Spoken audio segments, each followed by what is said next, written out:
That's how you get successful in any game that you're in. You just got to keep raising the bar. With the most recent clutch you had, right? Those reds, man. Those reds are just so fire, bro. That clutch came out when? That's your most recent clutch, is that right? They're 2 weeks old now.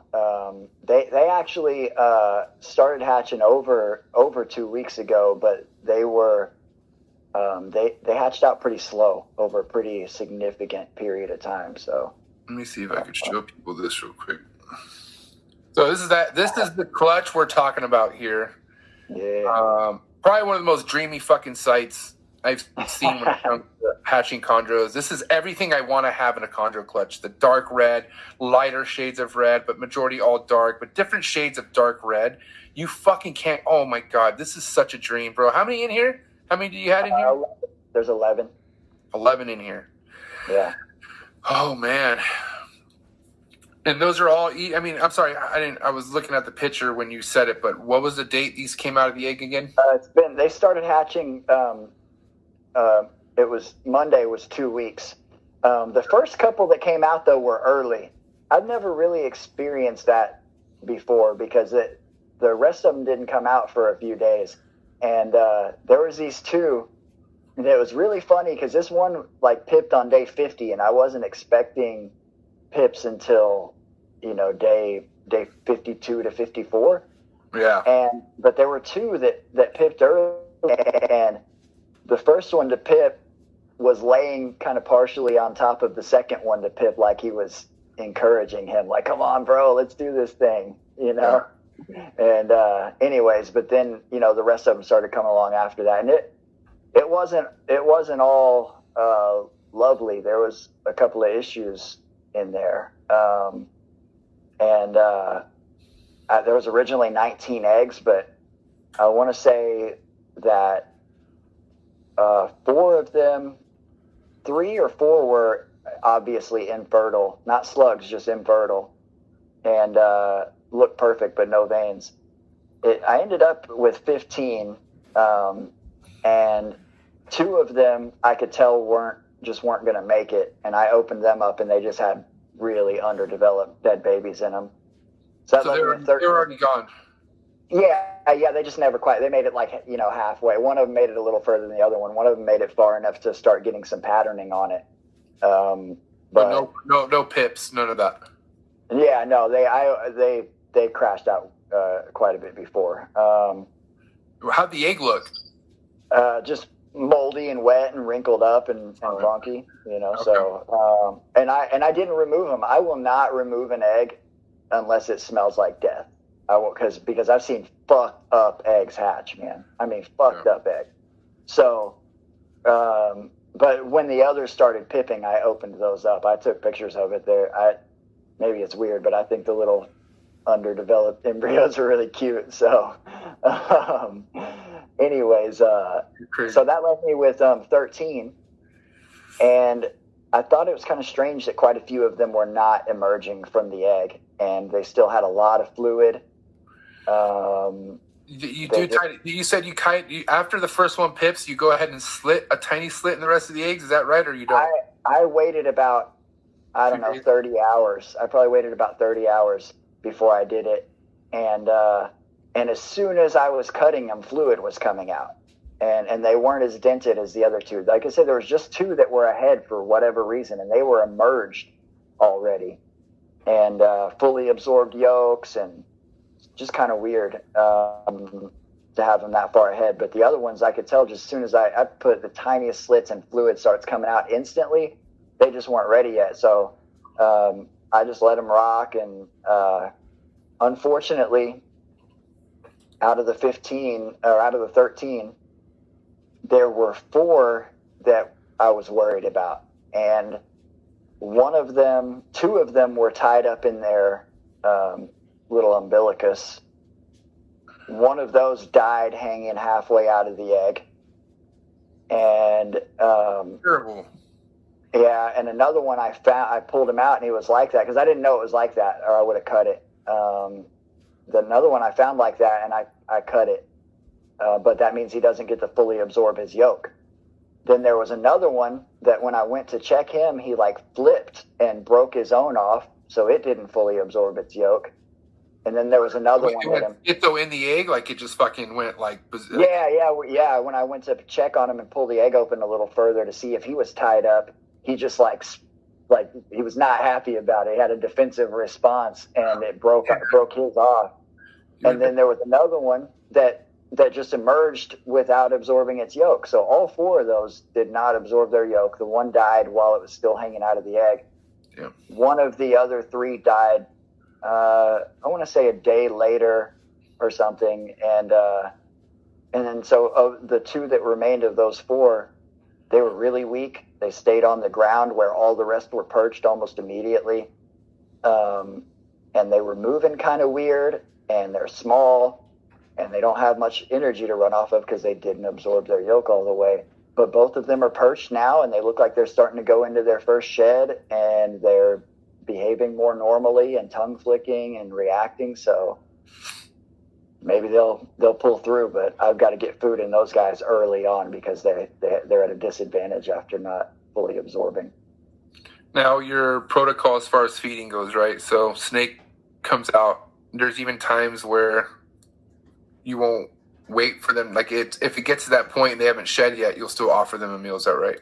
Yeah, and I like to offer before they shed, although I try to time it, and it's kind of tricky. I try to time it like right before they'll start entering the cycle. This time I did not get to do much of that because they hatched over such a long period that by the time the last ones were kind of out, some of the first ones are already going into their shed cycle. Yeah. And what I am basing it on now as far as the timing is a tip that I got from Harlan, which is to make sure that the yolk, and Brett Bender just asked if I tried maternal incubation. I have not, but I really want to. It'll be badass. Harlan told me to wait and to check the belly and see if the yolk was absorbed, like the yolk that they had absorbed. You know, when a snake hatches out, their belly's fat, right, from all that fresh yolk that's in there. And one of my local buddies actually had a baby regurg that he fed pre-shed, and it makes me think maybe it regurged because it still had a belly full of yolk. So there seems to be a little bit of a balance. Now, and traditionally people wait until after they shed. The reason that I feed before they shed, if they'll take it, and they usually don't, but I have had some take, is because historically with the people that I know that do it, babies that feed before they shed take off, man. They just take off. They have just better growth rates than their siblings. Wow. My first clutch last year, I had an animal that it shed a little bit later than the rest. It shed when it was about a month old, where the other ones are shedding at 12, 14 days. And that animal ate twice before it shed, and it went to Brittany Williams. And when I sent it to her like 4 months ago, it was already as big as the biggest ones of its siblings are today.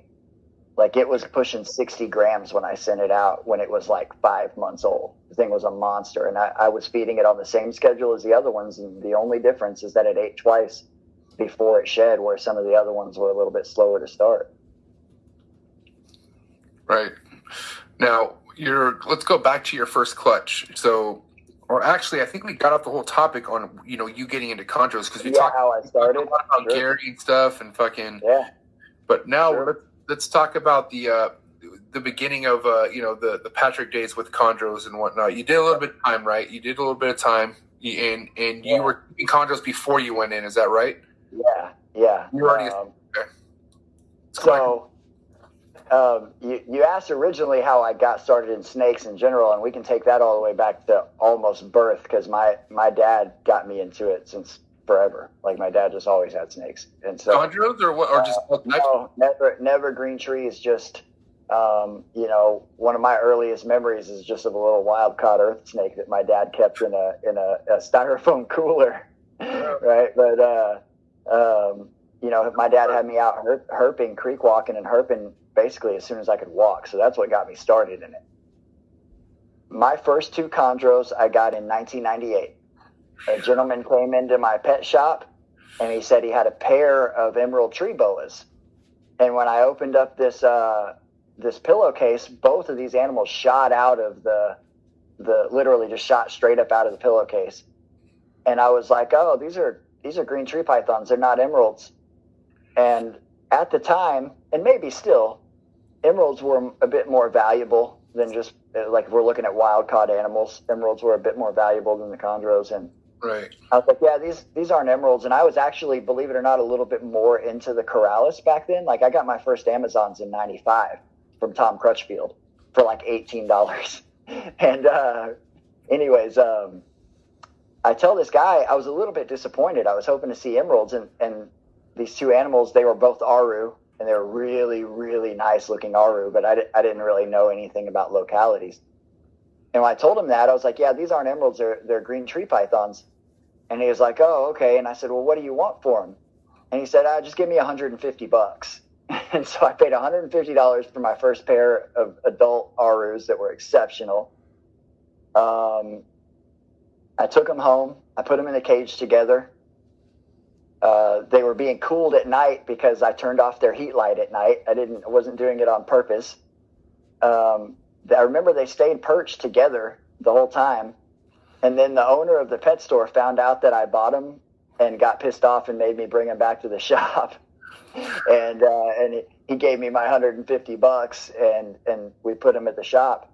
Well, the female escaped, and which is odd because chondros are the worst escape artist of all snakes. I can't tell you how many times, especially when I used to get high, that I would leave a cage open for a whole fucking day and the snake is still in the same same spot, right? I went on a fuck up rant with me. I think like in like 2 weeks, I like 3 snakes fucking escaped on just something so stupid I forgot to do, and it's like, yeah. Luckily, like I'm, throughout the years, even though it's only been like 3.5 or 4, but throughout these times I've been doing this, I've had enough snakes escape to realize how I should have my room set up. So like, from my experience, you should have your room set up to where if a snake does get out, it's going to knock something over to give you a heads up. Okay, something's out. You know what I mean? So that's what's been. Go ahead. That's always the first clue, right? You walk into the room and some little thing on a shelf is out of place, and you're like, where's it at? Where's the motherfucker at? Everything changes. All your duties that you had to do stops. Now you have to find a snake.